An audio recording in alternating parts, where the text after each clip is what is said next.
This is the Whole Care Network.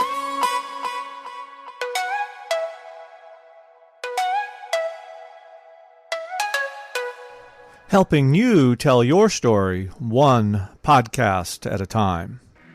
The following Care Lab podcast does not provide health or medical advice. All content is provided for information purposes only. Listeners are encouraged to speak with their healthcare provider for specific healthcare advice and are wholly responsible for the outcome of implementing any tips or information presented.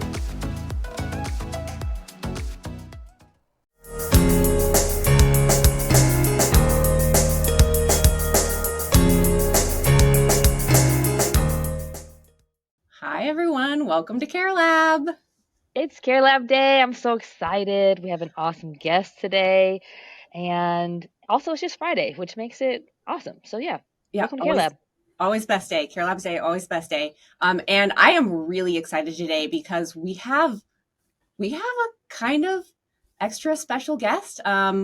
Very, very. I need another word other than excited. So someone please in the comments, if you have a thesaurus near you, which is a word that I can't say, please let me know. I'm excited. I'm stoked. This is going to be so awesome. Today we have with us former Wisconsin Governor Marty J. Schreiber, who is a dedicated and outspoken advocate on Alzheimer's disease, dementia, and caregiving. He shares his experiences as a caregiver to his wife and high school sweetheart, Elaine. He speaks at events nationwide, and he has a book called My Two Elaines, Learning, Coping, and Surviving as an Alzheimer's Caregiver. He's received widespread praise from the caregiving community. He has extensive public service, which includes roles as the youngest member of the State Senate of Wisconsin, Lieutenant Governor of Wisconsin, and the 39th Governor of Wisconsin. Yes, y'all, we have a governor on Care Lab today. Governor on the Care Lab podcast. Governor on Care Lab podcast. He's a native of Milwaukee, and Marty and Elaine together have 4 children, 13 grandchildren, and 6 great-grandchildren. Governor Schreiber, welcome to Care Lab. We are so thrilled and humbled to have you here today. Well, I'm the one that's thrilled. I've received a lot of introductions in my time, but nothing as gracious and kind as what yours was. I hope we're 1/3 as exciting and pleased with what's going on as the introduction. That always worries me. I'm going to have to figure out how I can sort of match your expectations. But an honor for me to be here with you, but also to take a moment to acknowledge with deep gratitude what you do to help make the lives of people better. You and I both know, and also your viewers know, that caregiving is one of the toughest jobs in the world. And the fact that you help people get through all of that, you give them opportunity, you give them hope, you give them acknowledgement, understanding, support. Wow. It's my honor to be here. And so thank you for the privilege of being with you. Thank you very much. Wow, well, those were very kind words. I hope that we live up to them here today and with every episode that we do here on Care Lab. Before we get into the serious stuff, talking about you and Elaine and your journey together as a caregiver and your book, My Two Elaines, we always start with an icebreaker question. And so I wanted to pose a question to both of you today, and I am really interested to hear the answer to this one. And because we're rude, Marty, we're going to make you go first in your answer. So are you ready for the question? I'm ready. Okay. So the question is, what is the thing that has changed about you the most as you have, grown throughout your life and gotten older? I'd say appreciation for life as it is. And my dad told me as a young boy that things may happen that we hate, and we can yell and scream and even revolt. Or we can step back and look at what is and focus on how we can make it better.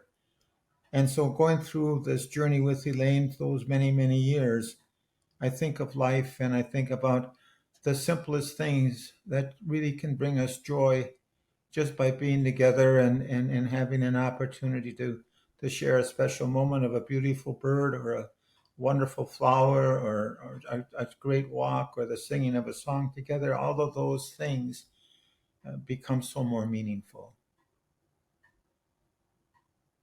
Yeah, that's so important, I think, and like not just like for anybody who's caregiving or dealing with Alzheimer's, but just for all of us in general. And that's why my answer is kind of related. And and so I know it probably feels like a cop out, like I'm copying. I promise this was my answer before yours, Marty. But over the years, I think I have grown to appreciate what's happening right now more than um, striving for what's happening in the future or paying only attention to what happens in the future. Because I remember as a kid, it was always about the next thing, next set of grades, the next graduation from the next thing, getting the next job. Like it's always like the next thing. And now I feel much more like I want to do those things, and there's always more to come, but appreciate what's happening in the moment too. Otherwise, you don't even get to create those memories. So yeah, that's the thing I try to focus a little bit more on as I've gotten older. Amelia, what about you? Yeah, thank So you. I think, Just let me interrupt. There's a phrase that says, "It ain't no fun arriving if it ain't no fun getting there." And I think Hey, what you exactly. pointed out was just exactly that, just to take the moments as we live them. Thank you. well, those are both tough answers to follow. um, but okay, so I think that probably what's changed the most for me is that as I've gotten older, I've gotten so much more willing to ask for help and to Mhm. say I don't know. And that those things were both so hard for me for really a lot of my life to say I don't know. To realize that I didn't have to be the expert or to know everything about everything, and just to simply ask for help, to realize that I couldn't do everything on my own and that that was totally okay, and that life is so much better when we do have help and we work as teams and partners and communities.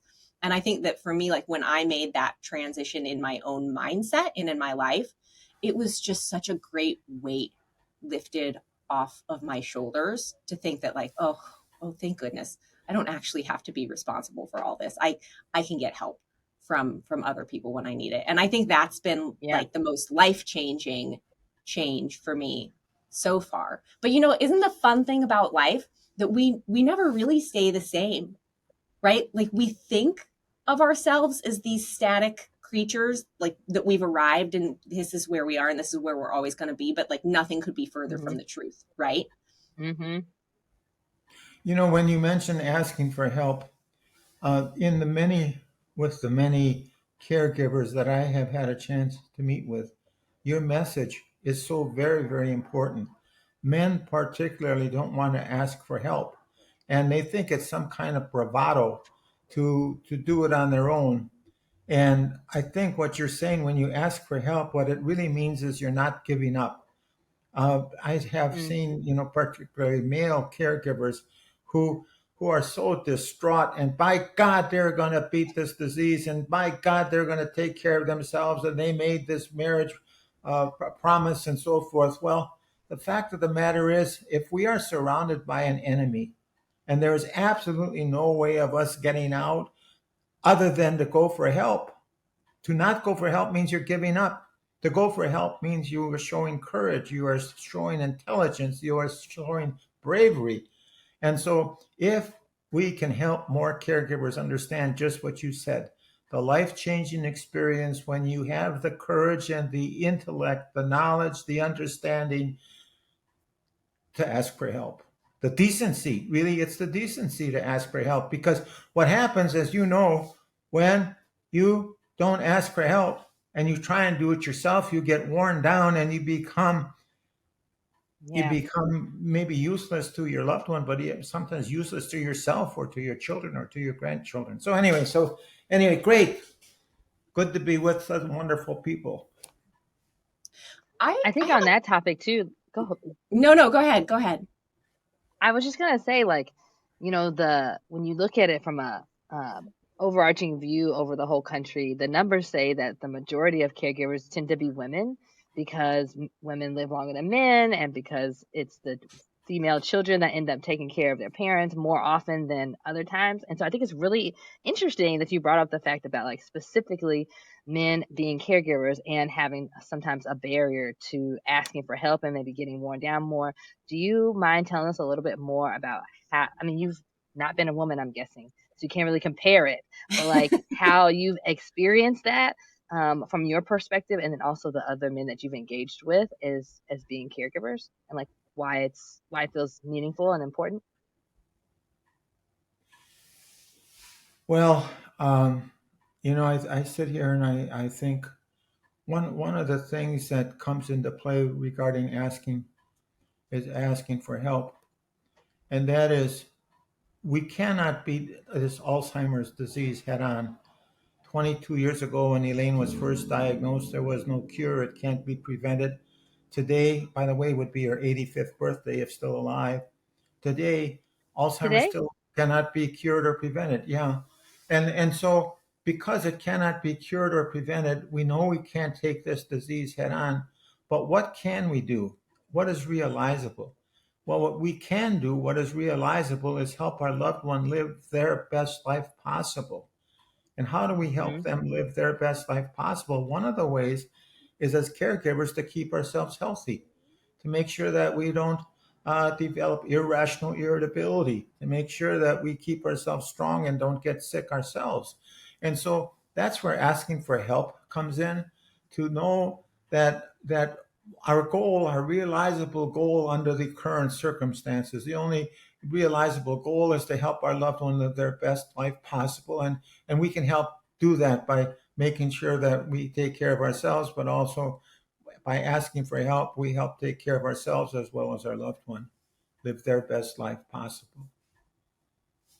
Yeah, one of the things, and I think I knew, Brandy, that you were going to say that you were already going to go down the same road that I was going to go down before. But one of the things that I kind of want to, you know, really praise about you writing your story and sharing your story so widely, and of course, Elaine's story as well, because it's really both of your story. You did it together. Is I love that you're doing that as a man, because I think there are way more male caregivers out there in the world than we know and we acknowledge, and Yeah. they deserve to be acknowledged just as much as any female caregiver um, out there deserves to be acknowledged and understood. And that journey, I think, because of the way that society thinks of care and caregiving and just the different gender roles that we've traditionally assigned to people, I think that journey probably does look and feel different for a man. And I could see, obviously I'm not a man. I can't have that kind of personal insight to it, but I can see how that journey would be different for a man based on the kinds of like expectations that we have in our culture of what it means to be a man, right? Well, if you remember, as we were getting ready for the broadcast discussion, we were talking about the fact that my mother taught me how to iron my trousers when I was like 8 or 9 years old. Well, I carried that with me. And also, what I also saw my mother doing was taking care of my brother and sister when they got sick, of helping them out. I never was involved in that. And, in my era growing up, it was always Elaine would be the main caretaker for the kids and so forth. And well, finally, that's changing where men are getting more involved in that. But you are correct. It is that culture that keeps men more disabled, so to speak, from taking care of their loved one, and and that's really a shame. But and I think that's what makes it difficult for men, because they sort of have to relearn their life. I was going to say relearn their gender, but I don't know if that's quite as accurate. But we have to relearn our life to be able to do the kinds of things that women have been doing for so many years and taking care of people. So, that's really. Oh, I should mention, and you may be, I'm sure you're aware of this, but 30% of caregivers uh, allegedly die before their loved one. And Mm, that statistic comes about because the difficulty of caregiving, and also because the emotional, and then also the unanticipated grieving and the worry and the concern and the inability, well, not the inability, but the, if I excuse the word, stupidity of a caregiver not taking care of their own self. That's what causes these early deaths. Hey there, it's Amelia. Listen, I am so thrilled to have a great resource like Ask Sammy as part of the Care Lab team, and here's why. It's a game changer for aging in place because it makes it so simple. All you do is ask. Just type in your question or even tell Sammy what the problem is and get tailored solutions. Everything from innovative adaptive equipment to comprehensive resources. It's a great way to become more empowered, to live more independently, and to live with greater confidence. And my favorite thing about how Ask Sammy works is it's deeply rooted in dignity and practicality.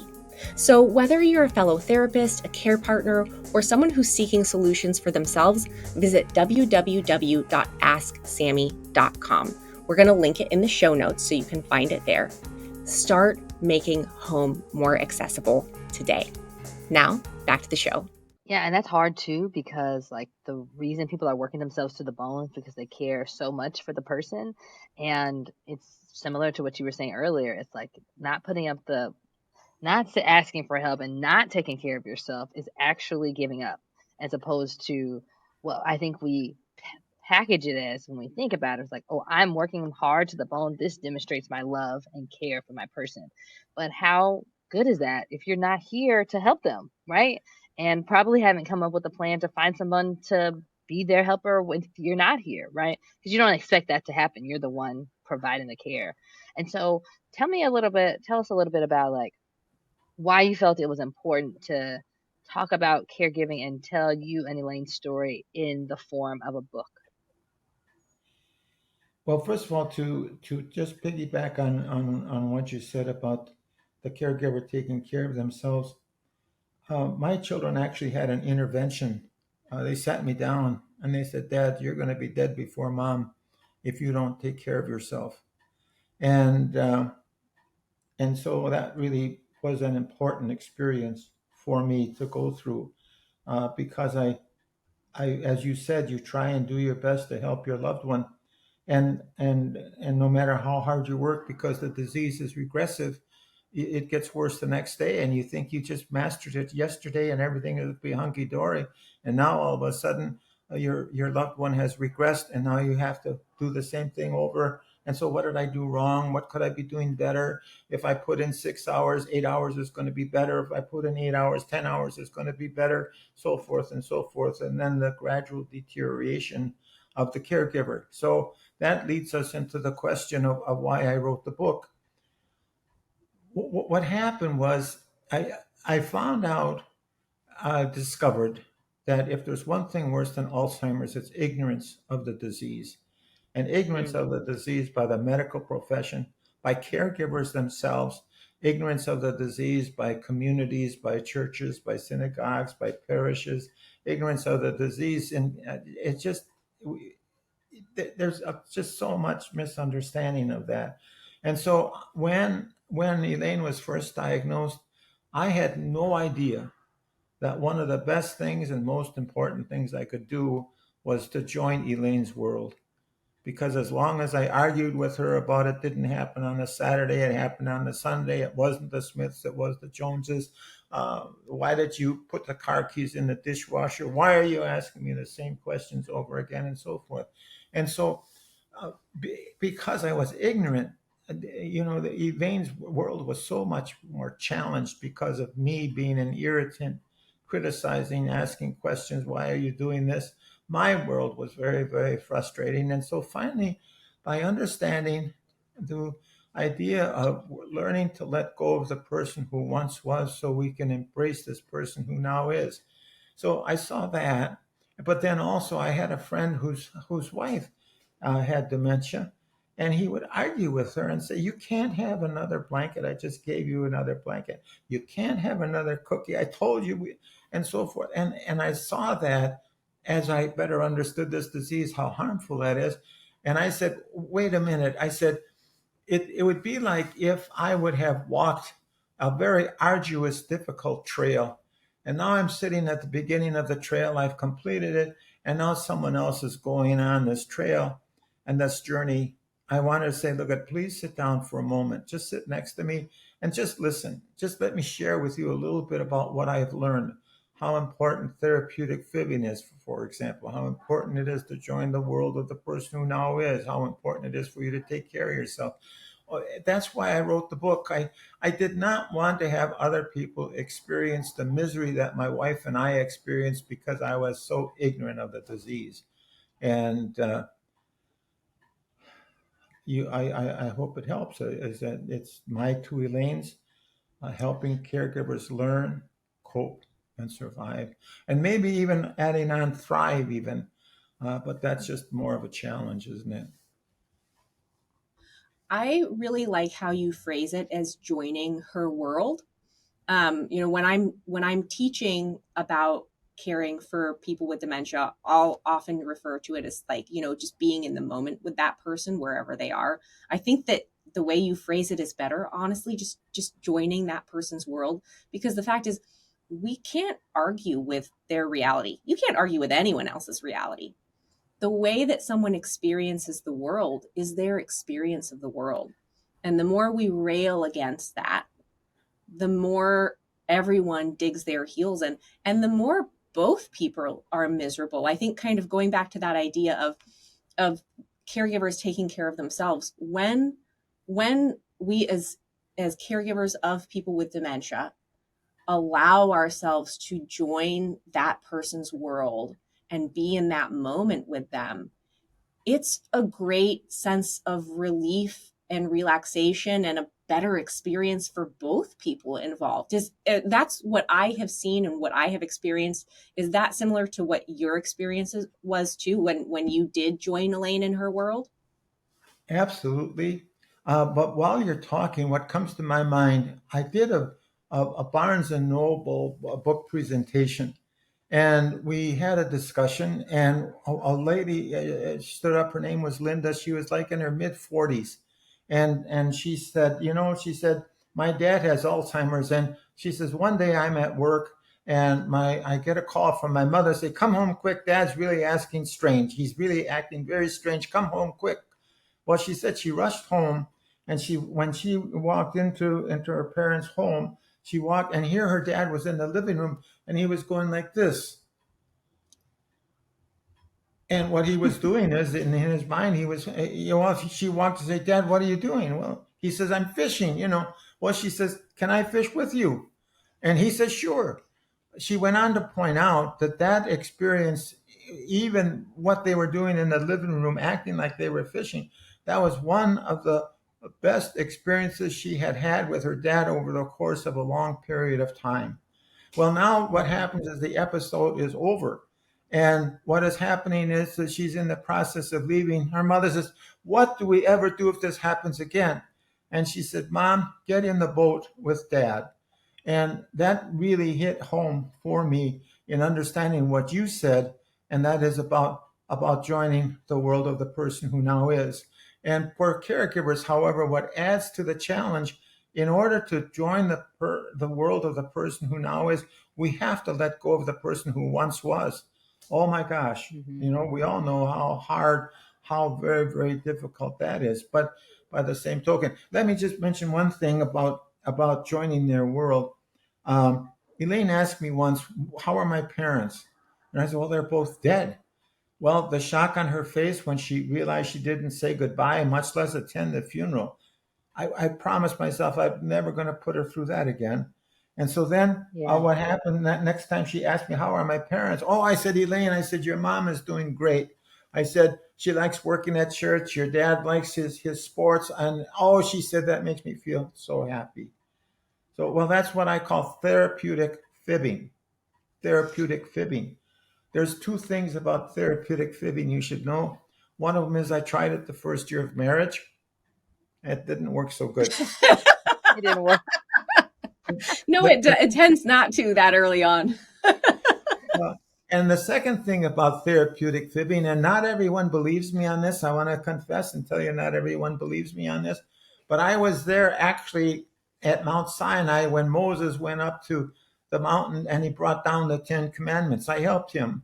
I helped him bring down Oh, those did you? tablets. And in the front of the tablets That in was Marty. Arabic, yes. Yeah. So I'm sorry. Go ahead. This is so Well, I just wonderful. want to I could tell you listen what's to you going on. talk By the way, if forever. you're ever with Moses, don't call him Mo. He hates it. And so anyway, Oh, so I helped Moses carry down those commandments. In the front, as I said, is Arabic Hebrew on the first two tablets. And that made no sense to me. But then I looked behind the tablets, and here written in good American English, therapeutic fibbing is good.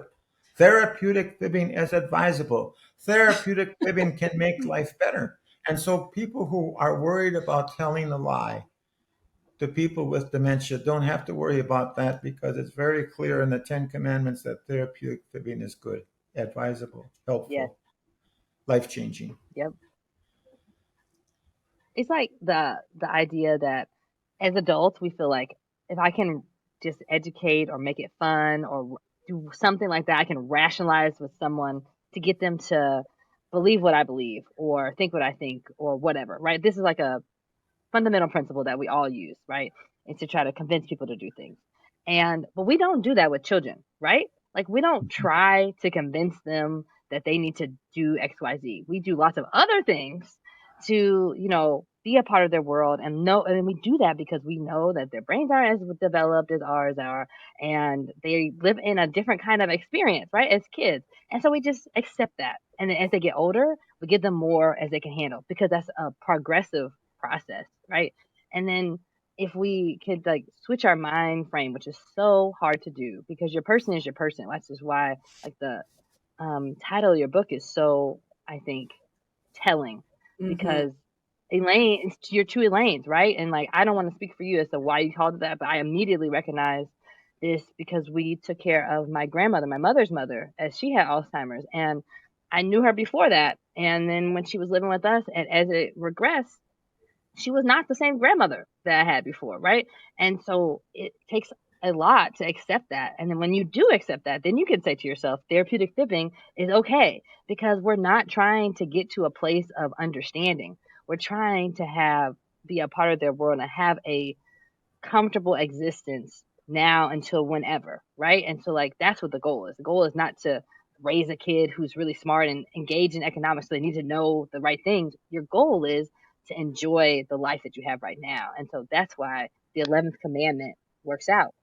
Yeah, I am wholeheartedly in support of that 11th commandment. I think that's one of the best stories I've ever heard.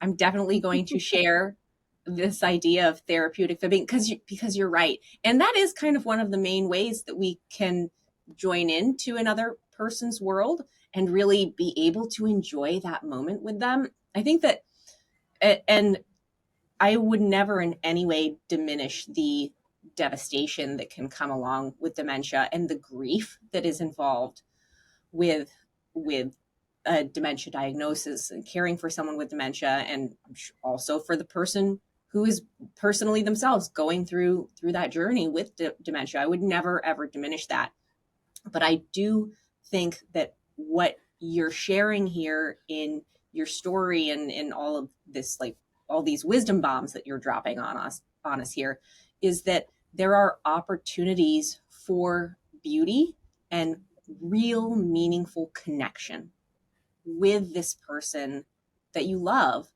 even though it might not be the same as it was before. But these opportunities, if we join them there in these moments and we, go fishing with our dads, if we get in the boat, what a wonderful story that was. There are really such wonderful opportunities for joy and beauty and meaningful connection in those moments. And we all can take away really wonderful, wonderful memories from those experiences. when you talk about meaningful connection, um, in this I try and share with caregivers and also their families. So I would go for Elaine was in assisted living memory care for numbers of years, and so I was having lunch with her one day, and she's starting to cry, and I say, Elaine, why are you crying? Well, she looked at me and she says, I'm beginning to love you more than my husband. Well, I didn't ask her what's wrong with your turkey husband. I didn't do that. But here is what this meant to me as it relates to your point on meaningful connection. I learned that it is not necessary for her to know my name in order for our hearts to touch. And I Mm. have seen how devastating it is in people's minds when their loved one can no longer remember their name, whether it's the caregiver or children or grandchildren. Just that, oh my God, they can't remember my name and so forth. Well, that's okay because you're looking at hearts touching, and hearts can touch by holding a hand, by giving a hug, by singing songs together, by just being with one another, by sitting and watching the leaves roll across the lawn. All of that is so important to happen. And so what also happens then is, well, I'm not going to go see so and so because I'm not going to visit them because they don't know who I am anyway. Well, that's not true. It could be they don't know your name, but it doesn't mean your heart still can't touch. And that then becomes so meaningful, that giving of comfort. Again, our goal is to help our loved one live their best life possible. And this wonderful authoress said, I may, I may never remember what you said. I may never remember what you did, but I will always remember how you made me feel. And I want people to know that just because they don't know your name, don't become disheartened because you still have that opportunity for hearts to touch. CareLab listener, I have a question for you. If someone you love needed a caregiver, what qualities would you want that caregiver to have? You probably want them to be reliable, trustworthy, kind, maybe just a generally dependable and good person, right? Second question, would you also want them to be trained? I'm gonna guess the answer is a definite yes. Okay, third and final question for you. Do you think it matters who gives that training? Like, is it cool if it's just in your body, or would you want that person to be a qualified expert? Assuming you do, in fact, love this person who needs a caregiver, you probably want the expert, right? Well, that's what Higher Standards Caregiver Training does. Higher Standards Caregiver Training provides 100% occupational therapist-led training for caregivers. Caregivers get taught everything from gold standard foundational skills for transfers and daily living tasks, all the way up to how to deal with specific diseases and injuries. And most importantly, they are taught all of these things in a way that is practical and enhances the participation of the person who needs the care. And it actually protects the safety of everybody involved. Why? Because everyone deserves a higher standard. For a course for individuals or learning about training for care for organizations, find that information at higherstandardscaregivertraining.com. I think that one of the things that people are sometimes discouraged by, or, friends or family who aren't maybe the direct immediate caregiver for someone, will sometimes stop going to see that person who has dementia because they just don't know what to say. They're afraid of trying to have a conversation with that person. And I think we can all relate to that. We've had some experience like that, right? Where we just weren't sure what to say. I bet that you have some wonderful advice and thoughts to give to folks who are maybe listening to this and thinking, well, I haven't seen Aunt Judy in a long time, but I'm just not sure what to say. I don't even know how to approach that situation. What would you tell someone who is having that kind of anxiety? Well, I'm going to sort of back into it to the answer. Uh, Alzheimer's is not what you call a chicken casserole disease. If hypothetically speaking, I have open heart surgery, people will bring me a chicken casserole recuperating. If I fall and break a hip, people bring me chicken casserole recuperating. If my wife has Alzheimer's, because people are ignorant of this disease, they don't know what to say, they don't know what to do, and so they stay away. And because they stay away, then the caregiver not only is trying to deal with the loss of their loved one as their mind disappears daily, but they're also feeling abandoned and neglected because friends of 25, 30 years, 40 years are no longer coming by. And so one of the best ways to handle all of this is to understand if Alzheimer's is bad, ignorance of the disease is worse, to share with friends what this Alzheimer's is about, and to have them understand that this is a situation where they may not know your name and they come up with other ideas. You still can bring them as a good friend the kind of comfort of making them feel as if your hearts are touching. And so, yes, but I have to also go to this point. Everyone handles grief a different way.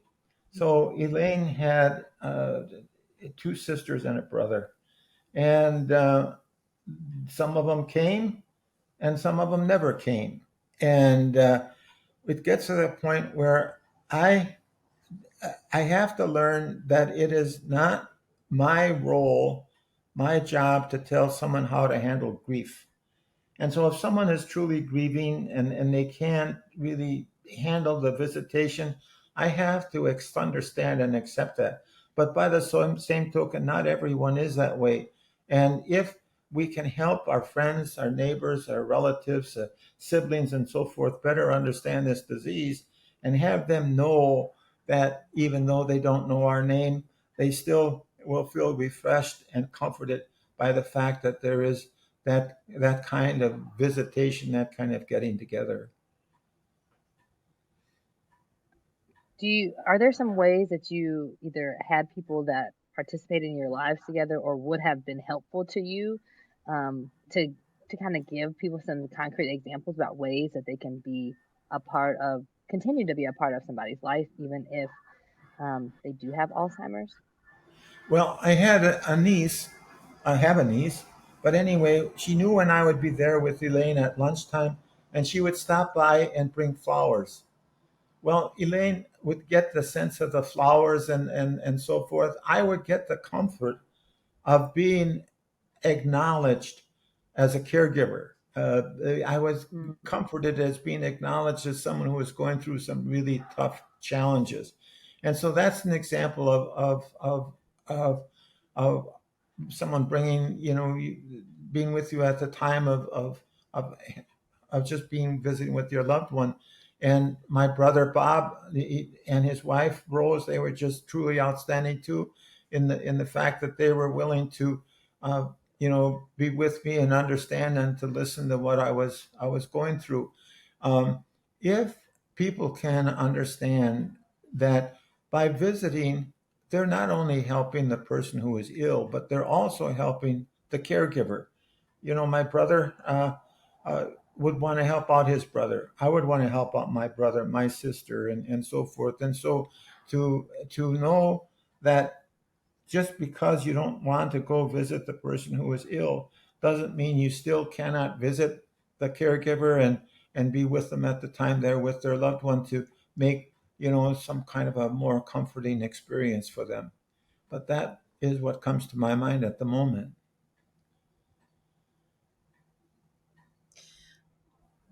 One of the things that I'm seeing that you, I think, have a really unique talent for, in addition to, obviously you're incredibly intelligent, you're very empathetic, you're a wonderful communicator, but I also think you're really good at finding the humor in things.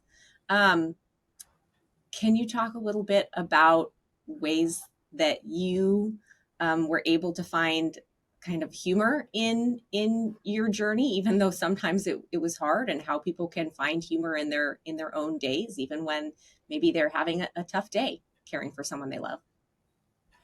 Well, first of all, thank you for all the compliments. I wish I could halfway measure up to what you're trying to describe. So thank you for that. Well, this humor,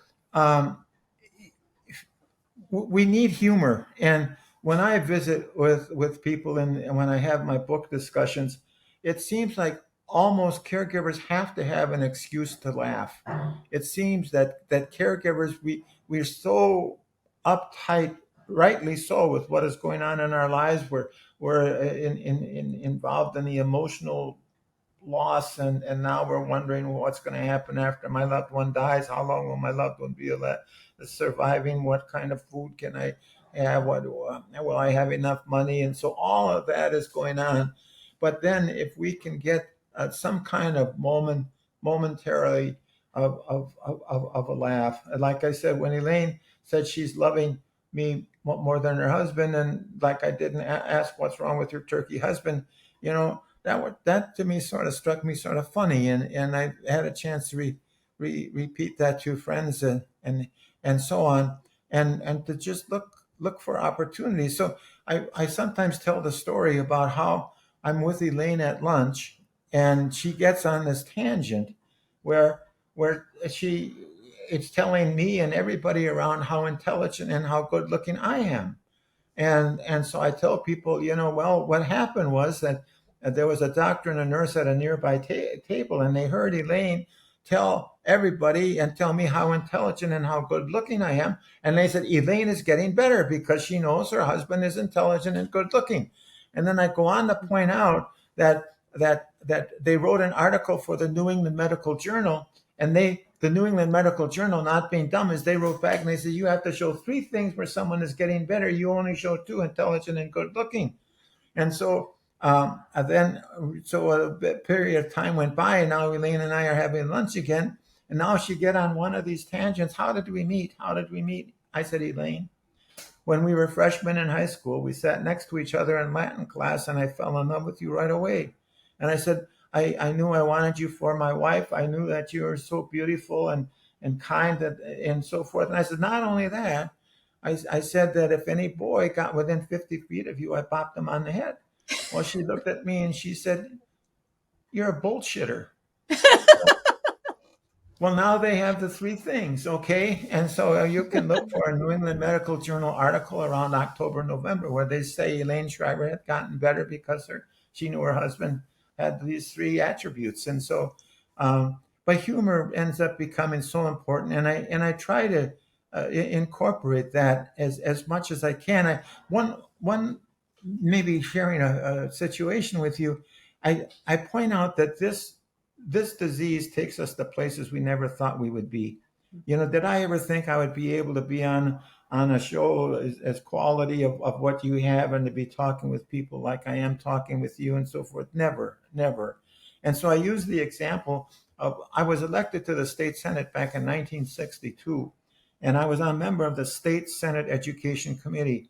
Well, one of my job's responsibilities was to go to Washington, D.C. for a meeting. And if you take a 5:30 in the morning airplane out of Milwaukee, and you can go to Washington, D.C., have your meeting, and come back the same day, which I was in the process of doing. And so it's 5 o'clock in the morning, and we're boarding the airplane. Now, this is going to make sense as you look at the geography of the United States. If you take off in Milwaukee, you're going to fly over Detroit and so forth. But anyway, and then almost a straight line between Milwaukee, Detroit. But anyway, so this gentleman is ahead of me getting on the airplane in Milwaukee, and he said, does this plane stop in Detroit? And the flight attendant said, yes, it does, sir. Well, he says, I have to get off in Detroit. She said, fine. No, he said, I have to get off in Detroit because I've got an important. She says, yes, sir. No, he says, look at it. I'm inclined to fall asleep. If I fall asleep, I'm going to miss getting off, and I'm going to miss a very important meeting. Will you get me off? Yes. Do you promise you will get? Sir, I promise I'll get you off of this airplane in Detroit. Well, now we land in Washington, D.C., and this gentleman, and then distinguished as he was and so forth, as he gets off of the airplane in Washington, D.C., he berates the flight attendant like I've never seen anyone berated before in my whole. I felt sorry for the flight attendant.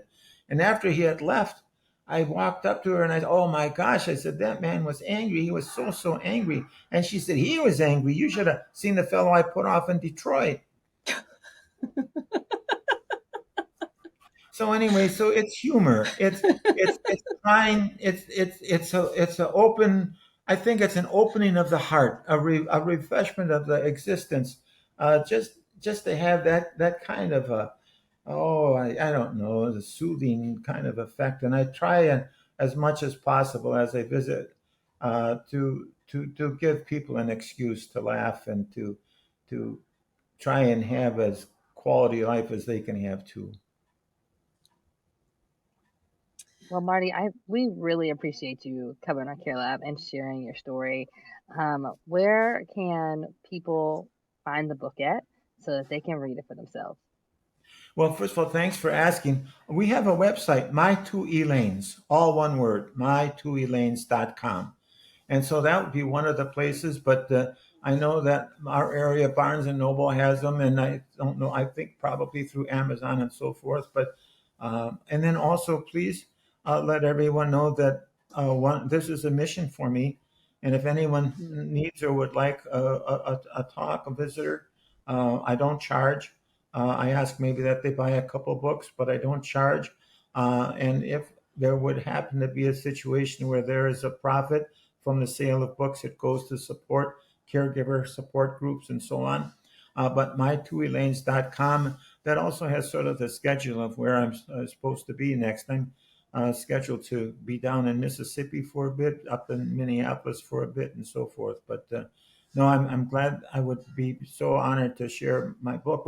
One thing that I want you to know about the book is that I wrote the book and I thought I had told my story. And lo and behold, maybe 3 weeks before going to print, I find a series of notes and journals and diaries that Elaine had been keeping since her diagnosis. I went through those notes and diaries with my two daughters, Kathy and Christine, and we picked out notes from her diary that I used to begin each chapter with. And what that does is when the reader looks at that, they get a first-hand insight into what goes on in the mind of a person who is diagnosed with this disease and has to continue forward. And I think if people read that, they're going to get a much greater understanding as to how important they are in their loved one's life, and also a better understanding how important it is to join their world. And that's just by the notes in front of each chapter. And so it's been a wonderful thing to be able to think that I am able to help people along on this journey. And it means the world to me, and it means the world to me that I could be on your program with you and to share this kind of discussion. It's just outstanding. Thank you. Well, Governor Martin Schreiber, thank you so much for being here. Y'all, if you are looking for his book, My Two Elaines, or you want to know more about where he's speaking, the link to my2elaines.com is going to be included in the show notes for this episode. So you can just look down there and you can click right on that link and find it straight from there. If you enjoyed this episode, if you made it all to the end, and I hope that you did, then please make sure that you are liking, subscribing. Please leave a review and a comment. That is one of the ways that it makes it easier for other caregivers to find Care Lab and get access to the information and resources that we share. Thank you so much for listening. Governor Schreiber, thank you so much for being here. We really, really appreciate you, and we will see you all or hear you all next time right here on Care Lab. Bye.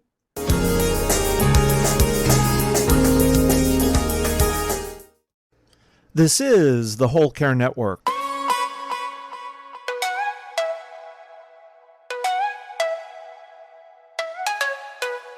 Helping you tell your story one podcast at a time. Content presented in the following podcast is for information purposes only. Views and opinions expressed in this podcast are solely those of the host and guest and may not represent the views and opinions of the Whole Care Network. Always consult with your physician for any medical advice, and always consult with your attorney for any legal advice. And thank you for listening to the Whole Care Network.